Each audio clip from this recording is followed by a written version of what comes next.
ഞങ്ങളും ക്രൂശിക്കപ്പെട്ട ക്രിസ്തുവിനെ പ്രസംഗിക്കുന്നു. ദൈവ തിരുനാമത്തിന് മഹത്വം ഉണ്ടാകട്ടെ. ഉൽപ്പത്തി പുസ്തകം 50-ാം അധ്യായം 15-ാം വാക്യം മുതൽ നമുക്ക് വായിക്കാം. അപ്പൻ മരിച്ചുപോയി എന്ന് യോസേപ്പിൻ്റെ സഹോദരന്മാർ കണ്ടിട്ട്, പക്ഷേ യോസേപ്പ് നമ്മെ ദ്വേഷിച്ച് നാം അവനോട് ചെയ്ത സകല ദോഷത്തിന് നമ്മോട് പ്രതികാരം ചെയ്യും എന്ന് പറഞ്ഞു. അവർ യോസേപ്പിൻ്റെ അടുക്കൽ ആളയച്ചു. അപ്പൻ മരിക്കും മുൻപേ നിൻ്റെ സഹോദരന്മാർ നിന്നോട് ദോഷം ചെയ്തു, അവർ ചെയ്ത അതിക്രമവും പാപവും നീ ക്ഷമിക്കണമെന്ന് യോസേപ്പിനോട് പറവീൻ എന്ന് കൽപ്പിച്ചിരിക്കുന്നു. ആകയാൽ അപ്പൻ്റെ ദൈവത്തിൻ്റെ ദാസന്മാരുടെ ദ്രോഹം ക്ഷമിക്കണമേ എന്ന് പറയിച്ചു. അവർ യോസേപ്പിനോട് സംസാരിക്കുമ്പോൾ അവൻ കരഞ്ഞു. അവൻ്റെ സഹോദരന്മാർ ചെന്ന് അവൻ്റെ മുൻപാകെ വീണു. ഇതാ ഞങ്ങൾ നിനക്ക് അടിമകൾ എന്ന് പറഞ്ഞു. യോസേപ്പ് അവരോട്, നിങ്ങൾ ഭയപ്പെടേണ്ട, ഞാൻ ദൈവത്തിൻ്റെ സ്ഥാനത്ത് ഇരിക്കുന്നുവോ? നിങ്ങൾ എൻ്റെ നേരെ ദോഷം വിചാരിച്ചു. ദൈവം ഇന്നുള്ളതുപോലെ ബഹുജനത്തിന് ജീവരക്ഷ വരുത്തേണ്ടതിന് അതിനെ ഗുണമാക്കി തീർത്തു. ആകയാൽ നിങ്ങൾ ഭയപ്പെടേണ്ട, ഞാൻ നിങ്ങളെയും നിങ്ങളുടെ കുഞ്ഞുകുട്ടികളെയും പോറ്റി രക്ഷിക്കും എന്ന് പറഞ്ഞ് അവരെ ആശ്വസിപ്പിച്ച് ധൈര്യപ്പെടുത്തി. ദൈവ തിരുനാമത്തിൻ്റെ മഹത്വം ഉണ്ടാകട്ടെ. ആശ്വസിപ്പിച്ച് ധൈര്യപ്പെടുത്തുന്ന ഒരു കർത്താവുണ്ട്. നമ്മുടെ ഹൃദയത്തിൻ്റെ നിരാശകൾ മാറ്റിത്തരുന്ന ഒരു ദൈവമുണ്ട്. നമ്മുടെ ജീവിതത്തിൻ്റെ ഭയപ്പാടുകളും പരിഭ്രാന്തികളും നീക്കിത്തരുന്ന ഒരു ദൈവമുണ്ട്. നമ്മുടെ വെപ്രാളം മാറ്റിത്തരുന്നൊരു ദൈവമുണ്ട്. നമ്മുടെ ചഞ്ചല ഹൃദയം മാറ്റിത്തരുന്നൊരു ദൈവമുണ്ട്. നമുക്ക് വിശ്വാസം തരുന്ന ഒരു ദൈവമുണ്ട്. പരദേശിമോക്ഷയാത്ര എന്ന ആ ഗ്രന്ഥത്തിൽ അതിൻ്റെ 1-ാം ഭാഗത്തിൻ്റെ അവസാന ഭാഗം ക്രിസ്ത്യാനി യോർദാൻ കടക്കുന്നതായിട്ടാണ്. ബെയൂല നാട്ടിലെത്തി, അങ്ങ് അവസാന കാലമായി, മരണത്തോടടുത്തു, മരണത്തിൻ്റെ യോർദാൻ കടക്കുകയാണ്. പക്ഷേ ക്രിസ്ത്യാനി അവസാന സമയത്തും തേങ്ങുകയാണ്. ഒരു പേടി, ഒരു ഭയം. പക്ഷേ ക്രിസ്ത്യാനിയുടെ കൂടെ വേറൊരാളുണ്ട്, അവൻ്റെ പേര് വിശ്വാസി എന്നാണ്. അവനൊരു ഭയവുമില്ല. ക്രിസ്ത്യാനി കണ്ട വലിയ വലിയ ദുർഘടങ്ങളും പ്രതിസന്ധികളുമെല്ലാം അതിജീവിച്ചാണ് വന്നതെങ്കിൽ പോലും അവിടെ ധൈര്യഹൃദയൻ എന്ന് പറയുന്ന പരിശുദ്ധാത്മാവ് എപ്പോഴും കൂടെ നടന്ന് ധൈര്യപ്പെടുത്തുവാൻ ദൈവത്തിൻ്റെ പരിശുദ്ധാത്മാവിൻ്റെ കൃപകൾ ലഭിച്ചതാണ് എങ്കിൽ പോലും ക്രിസ്ത്യാനി ഭയപ്പെട്ടു പോവുകയാണ്, ഒന്നമ്പരന്ന് പോവുകയാണ്. ഈ യോർദാൻ കടക്കുമ്പോൾ യോർദാനിൽ താണു പോകുന്നു. പക്ഷേ വിശ്വാസി ഒട്ടും താഴുന്നില്ല. വിശ്വാസി നല്ല ധൈര്യത്തോടെ മുന്നോട്ട് കയറുന്നു. ക്രിസ്ത്യാനി അമ്പരപ്പിലായി. ക്രിസ്ത്യാനി സങ്കടപ്പെട്ടുകൊണ്ട് വിശ്വാസിയോട് പറഞ്ഞു, ഞാൻ രക്ഷപ്പെടുമെന്ന് തോന്നുന്നില്ല, ഇത്രയും നാളൊക്കെ പോകുന്നു, പക്ഷേ എനിക്കും ഒരു ഉറപ്പ് കിട്ടുന്നില്ല, എനിക്കൊരു ധൈര്യം കിട്ടും. ഞാൻ താണു പോകുന്നത് കണ്ടോ, എന്നെ താങ്ങാൻ ആരുമില്ലല്ലോ, എന്നെ സഹായിപ്പാൻ ആരുമില്ലല്ലോ. നിനക്കെങ്ങനെയാണ് ഈ ധൈര്യം കിട്ടിയത്? നിനക്കെങ്ങനെയാണ് ഈ വിശ്വാസം കിട്ടിയത്? എന്താണ്, നിനക്കൊരു പേടിയുമില്ലല്ലോ? ഉടനെ വിശ്വാസി പറഞ്ഞു, നീ ഭയപ്പെടും തോറും ഈ യോർദാൻ്റെ ആഴം കൂടിക്കൂടി വരും.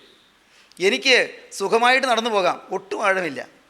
എനിക്ക് നടന്നു പോകാൻ ഈ വെള്ളത്തിൽ കൂടി അപ്പുറം കിടക്കാൻ ഒരു പ്രയാസവുമില്ല, എനിക്ക് പ്രയാസമില്ല. പക്ഷേ നീ ഭയപ്പെടും തോറും ഇതിൻ്റെ ആഴം കൂടിക്കൂടി വരും. നിനക്ക് നിലയില്ല, കയത്തിൽ താണു പോകുന്ന പ്രതീതി ഉണ്ടാകും. ഞാൻ എന്താ ചെയ്യേണ്ടത്? നീ ക്രിസ്തുവിനെ വിശ്വസിക്കണം. അതിന് ഞാൻ എന്താ ചെയ്യേണ്ടത്? ഞാൻ വിശ്വസിച്ചാണല്ലോ പുറപ്പെട്ടത്, എനിക്ക് വിശ്വാസമുണ്ടല്ലോ. അല്ലല്ല, അതുകൊണ്ട് നിനക്ക് ജയം കിട്ടുകയില്ല. നീ നോക്കൂ, അപ്പുറത്തൊരാൾ നിൽക്കുന്നത് കാണും. ഈ യോർദാൻ്റെ അപ്പുറം മറുകരയിൽ ഒരാൾ കൈ നീട്ടി നിൽക്കുന്നത് നീ ഒന്ന് കാണൂ. ദൈവത്തിൻ്റെ വലിയ നാമം മഹത്വപ്പെടട്ടെ. ക്രിസ്ത്യാനി നോക്കി, അപ്പുറത്തിതാ രാജകുമാരൻ കൈ നീട്ടി നിൽക്കുന്നു. രാജാധിരാജനായ ക്രിസ്തു കരം നീട്ടി നിൽക്കുന്നു. പിന്നെ അതിനാഴം തോന്നിയില്ല. നല്ല സുഗമമായി നടന്ന് അപ്പുറം കയറി ക്രിസ്തുവിൻ്റെ കരങ്ങളിലേക്ക് ഇതാ ചെന്ന് ലയിച്ചു, ചെന്ന് ചേർന്നു. ഇത് വളരെ മനോഹരമായ ഒരു വിവരണമാണ്. ജീവനുള്ള ദൈവത്തിൻ്റെ സന്നിധിയിൽ ജീവിതം സമർപ്പിച്ച് മുന്നോട്ട് പോകുന്നവർക്ക് ഭയപ്പാടുകൾ വരുമ്പോൾ ഓർക്കുക, അപ്പുറത്ത് നിൽക്കുന്ന ക്രിസ്തുവിനെ, അപ്പുറത്ത് കരം നീട്ടി നിൽക്കുന്ന ക്രിസ്തുവിനെ. ഒരു കൂട്ടായ്മയിൽ നിങ്ങൾ ആശ്രയിച്ചാൽ രക്ഷ കിട്ടുകയില്ല. ഒരു വ്യക്തിയിൽ ആശ്രയിച്ചാൽ നിങ്ങൾ രക്ഷ കിട്ടുകയില്ല. ഇപ്പോൾ ഈ വചനം പറയുന്ന എന്നിൽ ആശ്രയിച്ചാലും നിങ്ങൾ സ്വർഗത്തിലെത്തുകയില്ല. പ്രിയപ്പെട്ടവരെ, ആശ്രയിക്കാൻ യോഗ്യമായി, ആശ്രയിക്കാൻ യോഗ്യനായി, ആശ്രയിക്കാൻ അർഹനായി, കരുത്തുറ്റവനായി, നിത്യതയുടെ ഉടയവനായി, പാപിക്ക് വേണ്ടി ജീവൻ വെടിഞ്ഞവനായി ഒരാളുണ്ട്. അവനാണ് കർത്താവായ യേശു ക്രിസ്തു. ക്രിസ്തുവിനെ നോക്കുവീൻ. അപ്പോസ്തലനായ പൗലോസ് എബ്രായ ലേഖനം 12-ാം അധ്യായത്തിൽ പറഞ്ഞു, വിശ്വാസത്തിൻ്റെ നായകനും പൂർത്തി വരുത്തുന്നവനുമായ യേശുവിനെ നോക്കുവീൻ. തൻ്റെ മുമ്പിൽ വെച്ചിരുന്ന സന്തോഷം അവൻ ഓർത്തു, അപമാനം അലക്ഷ്യമാക്കി ക്രൂശിനെ സഹിക്കുകയും ദൈവസിംഹാസനത്തിൻ്റെ വലത്ത് ഭാഗത്തിരിക്കുകയും ചെയ്തു.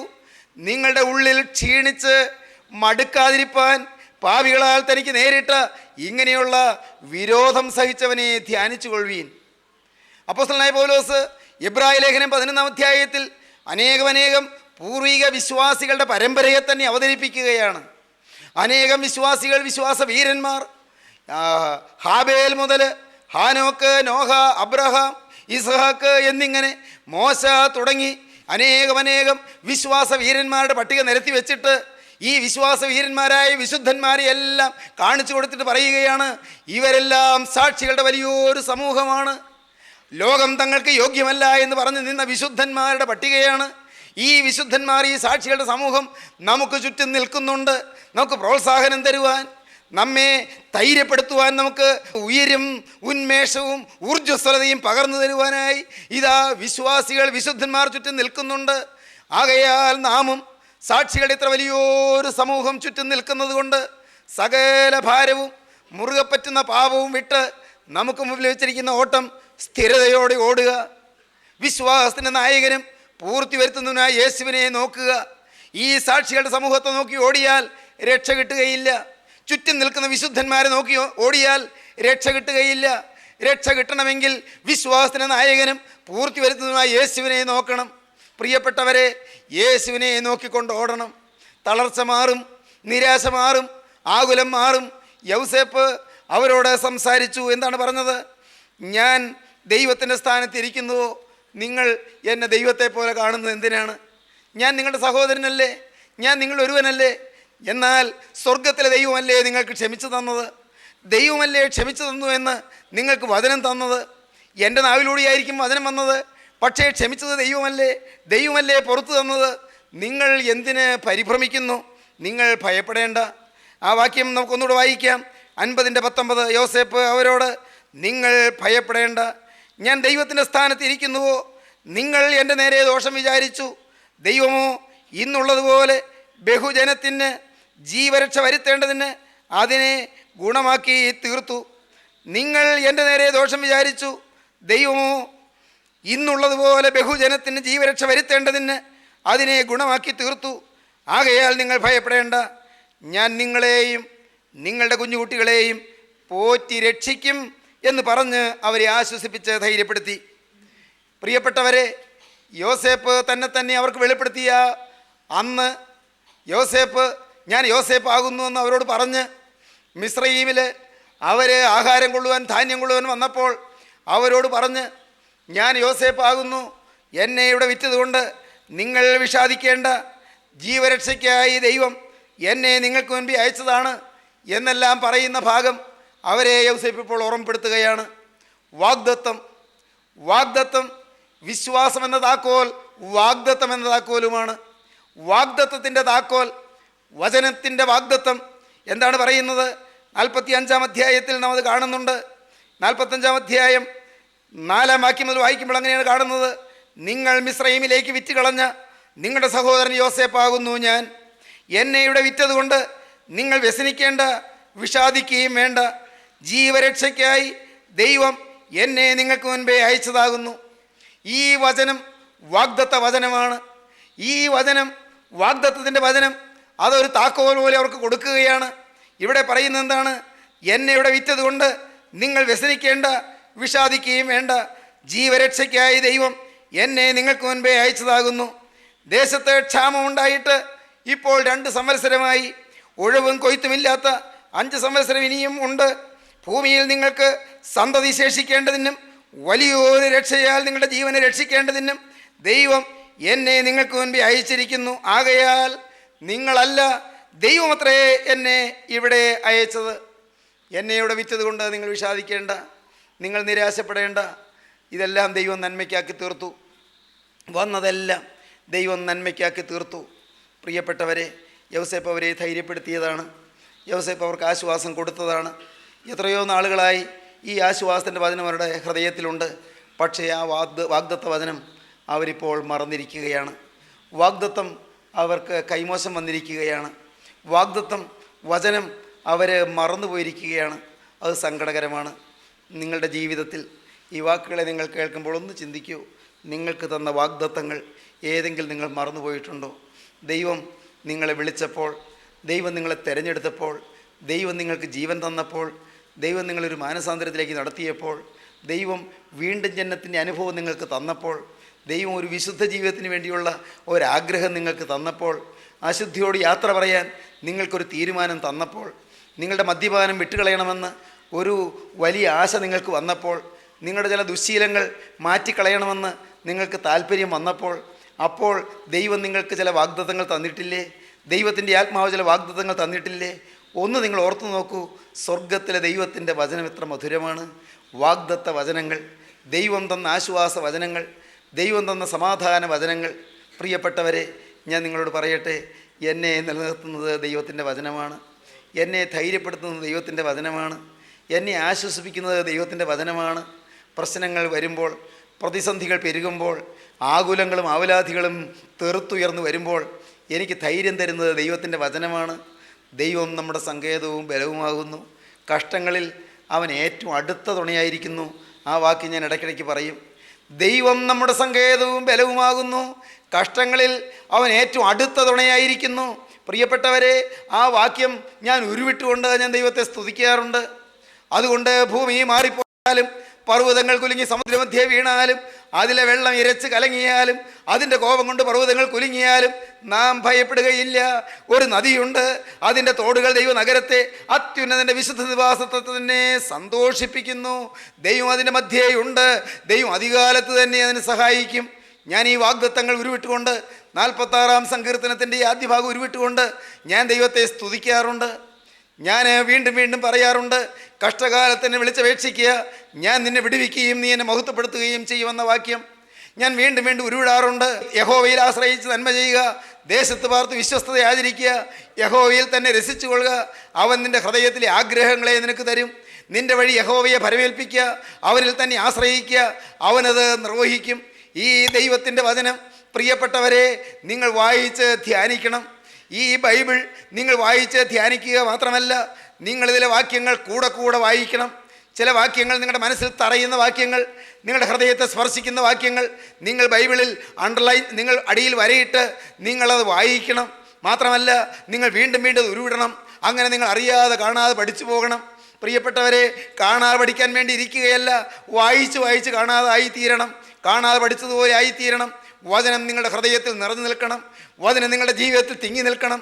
വചനം ഓടുവഴികൾക്ക് പ്രകാശമായിരിക്കും. വചനം ഇരുണ്ട പാതയിൽ വെളിച്ചം പകരും. പ്രിയപ്പെട്ടവരെ, മനോഹരമായൊരു കീർത്തനമുണ്ട്, സുന്ദരമായൊരു കീർത്തനം, മധുരം മധുരം മനോഹരം എന്നൊരു ഗീതം. മധുരം മധുരം മനോഹരം നൽ തേനിലും മധുരം തിരുവചനം. മധുരം മധുരം മനോഹരം നൽ തേനിലും തിരുവചനം.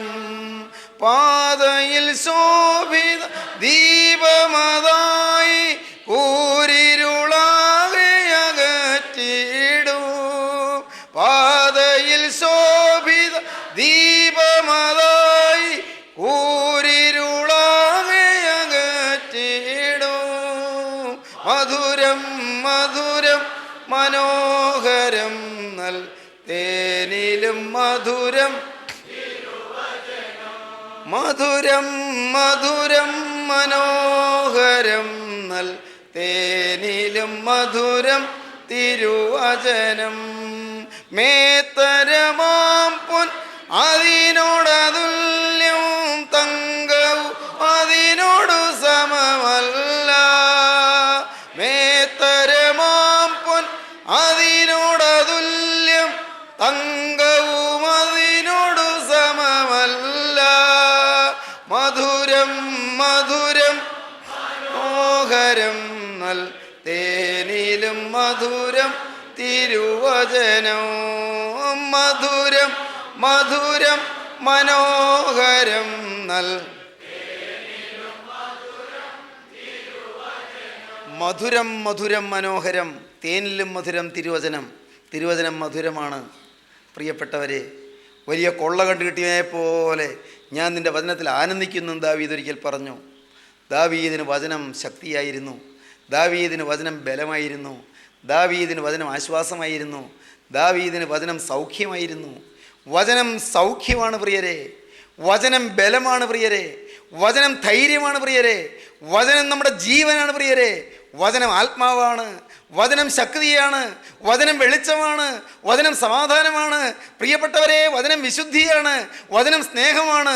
ജീവൻ്റെ വചനം, ആദിയിൽ വചനം ഉണ്ടായിരുന്നു, വചനം ദൈവത്തോടു കൂടി ആയിരുന്നു, വചനം ദൈവമായിരുന്നു. ഇതാ വചനം, ആ വചനം ജഡമെടുത്ത് കൃപയും സത്യവും നിറഞ്ഞവനായി നമ്മുടെ ഇടയിൽ പാർത്തു. വചനം ജഡമെടുത്തു, കർത്താവായ യേശു ക്രിസ്തു, വചനമായ ക്രിസ്തു. ഇന്ന് നിങ്ങൾ ഈ വചനം കേൾക്കുമ്പോൾ നിങ്ങൾ വാഗ്ദത്ത വചനങ്ങളെ മുറുകെ പിടിപ്പീൻ. വാഗ്ദത്തത്തിൻ്റെ താക്കോൽ നിങ്ങൾ കയ്യിലേന്തുവീൻ. വാഗ്ദത്തത്തിൻ്റെ താക്കോൽ കൊണ്ട് നിങ്ങൾ നിരാശ കോട്ടയെ തുറക്കുവീൻ, സംശയക്കോട്ടയെ തുറക്കുവീൻ. കോട്ടയുടെ പൂട്ടുകൾ നിങ്ങൾ തുറക്കുവീൻ. സംശയക്കോട്ടയുടെ പൂട്ടുകൾ തുറന്ന് നിങ്ങൾ പുറത്ത് കിടക്കുവീൻ. നിങ്ങൾ ബന്ധിതരായി കിടക്കേണ്ട ആവശ്യമില്ല. നിങ്ങൾ സംശയാലുക്കളായി ബന്ധനത്തിൽ കിടക്കേണ്ട ആവശ്യമില്ല. പേടിച്ച് നിങ്ങൾ ഭയചകിതരായി നിങ്ങൾ കഴിഞ്ഞുകൂടേണ്ട ആവശ്യമില്ല. പരിഭ്രാന്തരായി കഴിയേണ്ട ആവശ്യമില്ല. നമുക്ക് വേണ്ടി ഒരാൾ ഭയമെല്ലാം മാറ്റിയിരിക്കുന്നു.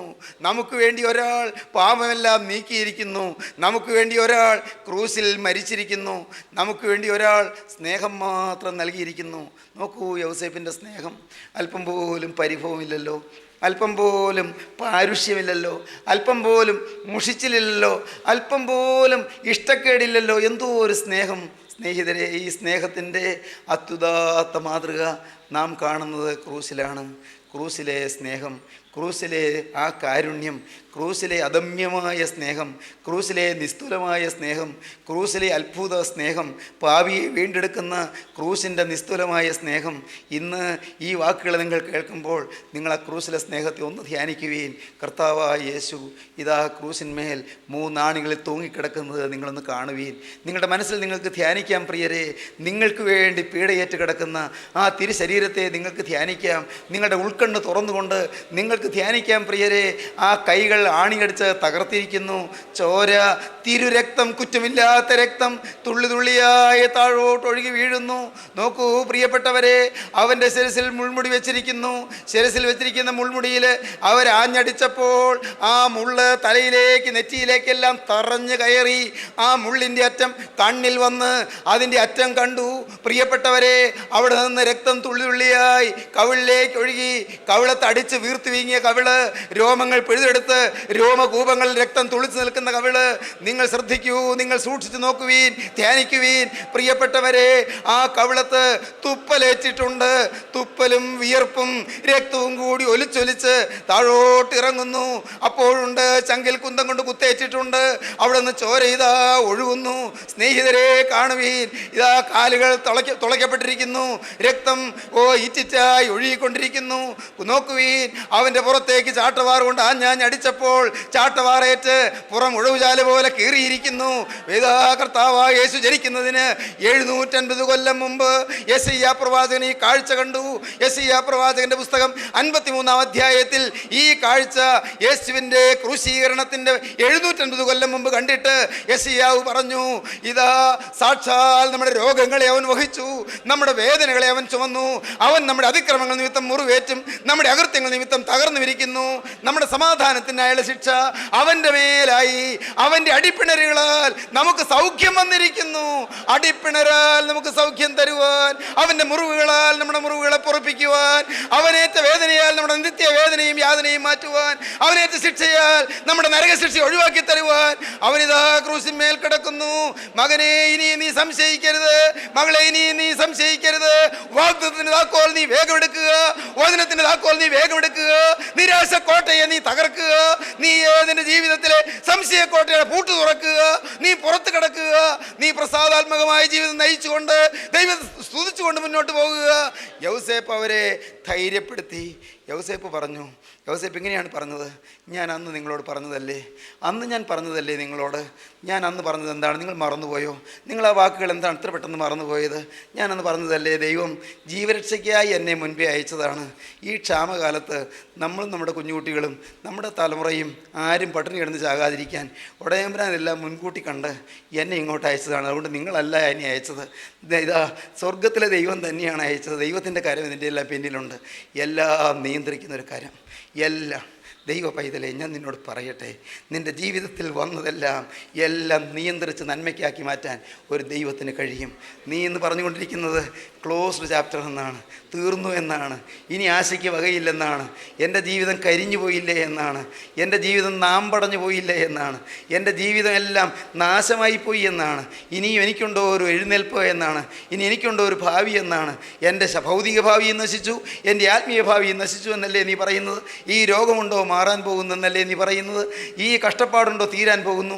ഈ കടമുണ്ടോ വീടാൻ പോകുന്നു? എൻ്റെ ഈ കടഭാരമുണ്ടോ തീരാൻ പോകുന്നു? എൻ്റെ ജീവിതത്തിൽ ഒരു സമാധാനകാലം കിട്ടുമോ?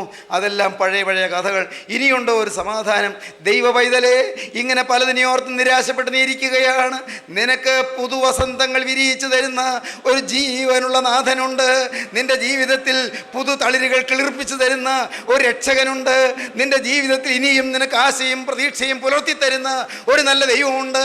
അവൻ വാഗ്ദാനങ്ങൾ തരുന്നവനാണ്. അവൻ വാക്ക് പറഞ്ഞാൽ മാറാത്തവനുമാണ്. വാഗ്ദാനങ്ങൾ നിവർത്തിക്കുന്നവനാണ്, വാഗ്ദത്തങ്ങൾ നിവർത്തിക്കുന്നവനാണ്. ദൈവ പൈതലേ, അവൻ്റെ വാഗ്ദത്തങ്ങളെ നീ മുറുകെ പിടിച്ചുകൊണ്ട് വിശ്വാസ വീരനായി നീ മുന്നോട്ട് പോകുവീൻ.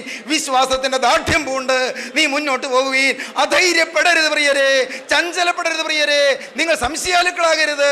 ആരെന്ത് പറഞ്ഞാലും, ആരെന്ത് തെറ്റിദ്ധരിച്ചാലും, ആരെന്ത് എതിർത്താലും, പ്രിയനെ, ക്രിസ്തുവിൻ്റെ ക്രൂസിലെ സ്നേഹം നിന്റെ കൈ മുതലാണെങ്കിൽ, ക്രിസ്തു തന്ന വിശുദ്ധി നിന്റെ സ്വത്താണെങ്കിൽ, നീ എന്തിന് ഭയപ്പെടണം? നീ എന്തിന് പേടിക്കണം?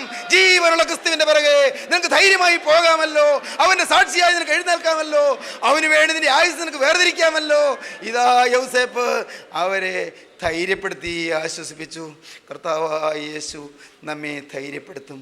യേശു ധൈര്യം തരുന്നവനാണ്. യേശു ആശ്വാസം തരുന്നവനാണ്. ഭീരുക്കൾക്ക് ധൈര്യം തരുന്നൊരു ദൈവം. പ്രിയപ്പെട്ടവരെ, അശുദ്ധർക്ക് വിശുദ്ധി തരുന്ന ഒരു ദൈവം, ദ്രവ്യാഗ്രഹികൾക്ക് ദൈവസ്നേഹം തരുന്ന ഒരു ദൈവം, സ്വാർത്ഥതക്കാർക്ക് നിർമ്മല സ്നേഹം തരുന്ന ഒരു ദൈവം, അഹങ്കാരികൾക്ക് എളിമ തരുന്ന ഒരു ദൈവം, ആഡംബരഭ്രമമുള്ളവർക്ക് ലളിത ജീവിതം തരുന്ന ഒരു ദൈവം, ഭക്ഷണ കൊതിയന്മാർക്ക് മിതഭക്ഷണത്തിനുള്ള കൊതി തരുന്ന ഒരു ദൈവം. പ്രിയപ്പെട്ടവരെ, ഒരു നല്ല ദൈവം ജീവിക്കുന്നുണ്ട്. സ്വഭാവം മാറ്റുന്ന ഒരു ദൈവം, പ്രകൃതം മാറ്റുന്ന ആ ദൈവം, കോപം മാറ്റുന്ന ആ ദൈവം, കലി മാറ്റുന്ന ആ ദൈവം, അഴുക്ക് മാറ്റുന്ന ആ ദൈവം, അശുദ്ധി മാറ്റുന്ന ആ ദൈവം, പിണക്കം മാറ്റുന്ന ആ ദൈവം, കലക്കം മാറ്റുന്ന ആ ദൈവം, വൈരാഗ്യം മാറ്റുന്ന ആ ദൈവം. പ്രിയപ്പെട്ടവരെ, ഈ നിത്യനായ ദൈവം ഇപ്പോൾ നിങ്ങളോട് ഇടപെടുന്നത് നിങ്ങൾ വിശ്വസിച്ചുകൊണ്ട് ആ ക്രൂസിലെ സ്നേഹത്തിലേക്ക് നിങ്ങൾ നോക്കുവീൻ. നിങ്ങൾ മറ്റെല്ലാ ചിന്തകളും മറക്കുവീൻ. ക്രൂസിലെ സ്നേഹത്തെ കാണുവീൻ. മകനെ, നിന്റെ കഷ്ടപ്പാടുകൾ ഓർത്ത് നീ വലയണ്ട. മകളെ, നിന്റെ ദുരിതങ്ങൾ ഓർത്ത് നീ വിഷമിക്കേണ്ട. ദൈവവൈതലേ, നിന്റെ ജീവിതത്തിൽ വന്ന യാതനകളും വേദനകളും, തീർത്താൽ തീരാത്ത ദുഃഖമെന്ന് നീ കരുതിയതായ കഷ്ടപ്പാടുകളും, നിന്റെ ജീവിതത്തിലെ ക്ലേശങ്ങളും പ്രശ്നങ്ങളും, ഇതൊന്നും ഓർത്ത് നീ ഇപ്പോൾ നിരാശപ്പെട്ടിരിക്കേണ്ട. എല്ലാം മാറ്റിമറിച്ച് ഒരു പുതിയ കാലം നിനക്ക് തരുവാൻ സ്വർഗത്തിലെ ദൈവം ശക്തനാണ്. കഴിഞ്ഞതെല്ലാം മായ്ച്ചു തന്ന്, സകല പാപങ്ങളും ക്ഷമിച്ചു തന്ന്, തങ്കച്ചോരയിൽ കഴുകി തന്ന്, ഹാബേലിന്റെ രക്തത്തെക്കാൾ ഗുണകരമായി സംസാരിക്കുന്ന പുണ്യാഹ രക്തം നിന്നെ കഴുകി തന്ന് ഒരു പുതുജീവിതം നിനക്ക് തരുവാൻ സ്വർഗത്തിലെ ദൈവം ശക്തനാണെന്ന് വിശ്വസിക്കുമോ? അവന്റെ പാദത്തിൽ നീ വീഴുമോ? നിന്നെ തന്നെ സമർപ്പിക്കുമോ? ആശ്വസിപ്പിച്ച് ധൈര്യപ്പെടുത്തുന്ന ദൈവത്തിന്റെ കൃപ നിങ്ങൾ അനുഭവിക്കുമോ? ആ വാക്യം ഇങ്ങനെയാണ്: ആകയാൽ നിങ്ങൾ ഭയപ്പെടേണ്ട, ഞാൻ നിങ്ങളെയും നിങ്ങളുടെ കുഞ്ഞുകുട്ടികളെയും പോറ്റി രക്ഷിക്കും എന്ന് പറഞ്ഞ് അവരെ ആശ്വസിപ്പിച്ച് ധൈര്യപ്പെടുത്തി. നിങ്ങളെ രക്ഷിക്കും, നിങ്ങളുടെ കുഞ്ഞുകുട്ടികളെയും രക്ഷിക്കും, തലമുറകളെ നോക്കിക്കൊള്ളാമെന്ന്, മക്കളെയും മക്കളുടെ മക്കളെയും നോക്കിക്കൊള്ളാമെന്ന്. എൻ്റെ സഹോദരങ്ങളെ, നിങ്ങളെന്ത് പറയുന്നു? നമ്മൾ മാത്രമല്ല, നമ്മുടെ കുഞ്ഞുങ്ങളുടെ കാര്യം, നമ്മുടെ മക്കളുടെ കാര്യം, മക്കളുടെ മക്കളുടെ കാര്യം, അവരെക്കുറിച്ചൊക്കെ നിങ്ങൾ നാവലാതിപ്പെട്ടിരിക്കുകയല്ലേ? മക്കളെക്കുറിച്ച്, മക്കളുടെ മക്കളെക്കുറിച്ച് പല ആകുലങ്ങൾ, പല ആശങ്കകൾ നിങ്ങളുടെ ഹൃദയത്തിൽ ഉരുത്തിരിഞ്ഞ് വന്നുകൊണ്ടിരിക്കുകയല്ലേ? പേടിക്കേണ്ട പ്രിയപ്പെട്ടവരെ. എന്താ പറഞ്ഞത്? ആകയാൽ നിങ്ങൾ ഭയപ്പെടേണ്ട, ഞാൻ നിങ്ങളെയും നിങ്ങളുടെ കുഞ്ഞുകുട്ടികളെയും പോറ്റി രക്ഷിക്കുമെന്ന് പറഞ്ഞ് അവരെ ആശ്വസിപ്പിച്ച് ധൈര്യപ്പെടുത്തുവാൻ ക്രിസ്തു ഇതാ നിങ്ങളുടെ അരികത്തേക്ക് വന്നിരിക്കുന്നു. നിങ്ങൾക്ക് ആശ്വാസം തന്ന് ധൈര്യം പകരാൻ ക്രിസ്തു നിങ്ങളുടെ സമീപത്തേക്ക് വന്നിരിക്കുന്നു. വിശ്വാസം തന്ന് പ്രത്യാശ പകരാൻ യേശു നിങ്ങളുടെ അരികത്തേക്ക് വന്നിരിക്കുന്നു. ഹൃദയ കണ്ണ് തുറന്ന് യേശുവിനെ ഇന്ന് കാണുവീൻ, അവൻ്റെ പാദത്തിലൊന്ന് വീഴുവീൻ, അവനോട് വാക്ക് പറയുവീൻ. നാഥ, ഇന്നു മുതൽ ഞാൻ നിന്റെ അടിമ. യേശുവേ, ഇന്നു മുതൽ ഞാൻ നിന്റെ അടിമ. എൻ്റെ യേശുവേ, എനിക്ക് വേണ്ടി ക്രൂസിൽ മരിച്ച രക്ഷക, ഇന്നു മുതൽ ഞാൻ ഒരു പുതിയ സൃഷ്ടി, ഇന്നു മുതൽ ഞാൻ പുതിയ മനുഷ്യൻ. ദൈവകരങ്ങളിലേക്ക് ഏൽപ്പിപ്പീൻ. നമുക്ക് പ്രാർത്ഥിക്കാം. സ്നേഹം നിറഞ്ഞ സ്വർഗീയ പിതാവേ, കരുണയുള്ള കർത്താവേ, ജീവനുള്ള ദൈവമേ, ഈ മനോഹരമായ സമയത്തിനായി സ്തോത്രം. നിന്റെ തിരുവചനം കേട്ട് എല്ലാവരെയും വാഴ്ത്തണമേ. തീരുമാനമെടുത്തവരുടെ മേൽ നിന്റെ കൃപ പകരണമേ. അത്ഭുത കൃപകൾ എല്ലാവരുടെ മേലും ചൊരിയണമേ. ഭാരത്തോടിരിക്കുന്നവരുണ്ടല്ലോ കർത്താവേ, രോഗികളുണ്ടല്ലോ, മനസ്സ് ആകുലപ്പെട്ടിരിക്കുന്നവരുണ്ടല്ലോ, ഭാവിയോർത്ത് നെടുവീർപ്പെട്ടുകൊണ്ടിരിക്കുന്നവരുണ്ടല്ലോ, കടഭാരത്തിൽ കുടുങ്ങിക്കിടക്കുന്നവരുണ്ടല്ലോ കർത്താവേ, എല്ലാവരെയും ആശ്വസിപ്പിക്കണമേ, എല്ലാവരെയും ധൈര്യപ്പെടുത്തണമേ. നിത്യജീവന്റെ പ്രത്യാശ കൊണ്ട് നിറയ്ക്കണമേ. അവിടുത്തെ രണ്ടാമത്തെ വരവിന് വേണ്ടി എല്ലാവരെയും ഒരുക്കണമേ. വിശുദ്ധരെ എഴുന്നേൽപ്പിക്കണമേ. മഹത്വം തിരുവിനെടുക്കണമേ. യേശുക്രിസ്തുവിന്റെ സ്നേഹം നിറഞ്ഞ നാമത്തിൽ തന്നെ.